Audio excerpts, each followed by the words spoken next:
long answer. No, that's good. Would you mind talking a little bit about your background and how you got just into the whole general making scene as well? I started out making as a little kid. My dad had a wood shop in the home I grew up in, and my parents got divorced in 1980 when I was 13, and my dad had the wherewithal. He said, look, I'm leaving, but I'm leaving half my shop for you. I'm taking what I need essentially to keep making a living. But he left me the workshop for me and my brothers to continue to use, and he was nearby, so he was always giving me new tools, and I worked in his other new shop that he actually ended up developing. So growing up, my dad just really nurtured my interest in tools and making things, and just kept handing me tools, and he gave me things I didn't know what to do with. He's like, you'll figure it out, you know. So that's kind of how I took that into my adulthood. It's just like, I'll get it and figure it out. But as a kid, making things with my dad initially, and then I started getting jobs.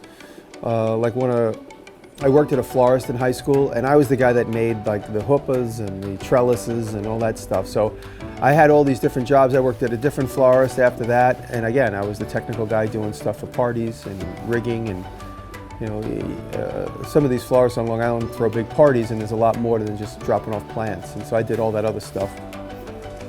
And going into college, I went to art school. I didn't really know what I wanted to do. I also worked at a few sign shops in between the florists. So that's where I got my early skill set of working with sheet metal and doing a little bit of electric. I'm not really good at electric, but the guys always try to show me. But doing sheet metal and welding was really my first experience, was working in the sign shops in the 80s.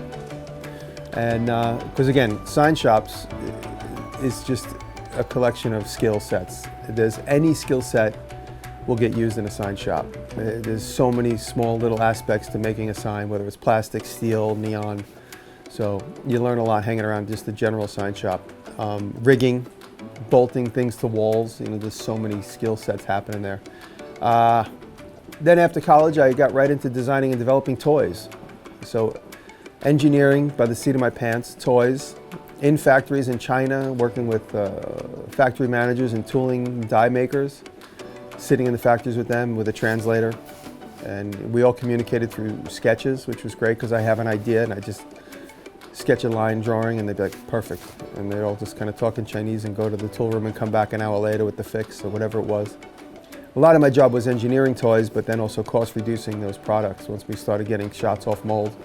And that was a great experience. And that was really where I kind of started seeing a lot of guys doing machining firsthand. I was working in those factories in China and going and doing those factory visits, and I would see these Bridgeports and all this other stuff, and I'd always just think to myself, I don't know how I'm ever going to get my hands on one of those, but I know one day I'll figure that out. Now I'm up to CNC machining. I'm still learning. I'm kind of a babe in the woods with it, but I'm learning. Still breaking some end mills. Got to break a few end mills to make my omelet. Right?